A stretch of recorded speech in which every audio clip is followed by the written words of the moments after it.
Siku chache baadaye akatokea askari mmoja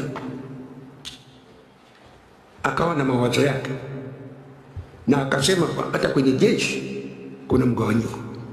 Ndio baadaye nikaja kwamba akasema mgawanyiko huu uko kila mahali.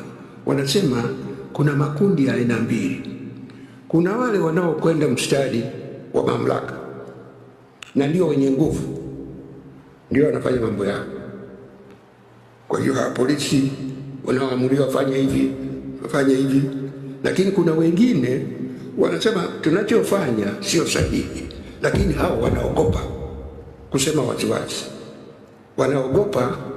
Na nimeambiwa wanaogopa kwa sababu mbili kubwa. Moja, wanaogopa kupoteza ajira, kama wakisema wanaweza kuachishwa kazi, na wanasema kuna wengine wameachishwa kazi kwa sababu hii. Lakini pia wanaogopa, wanasema ukisema unaweza kutekwa, unaweza kupotea, kuna hofu.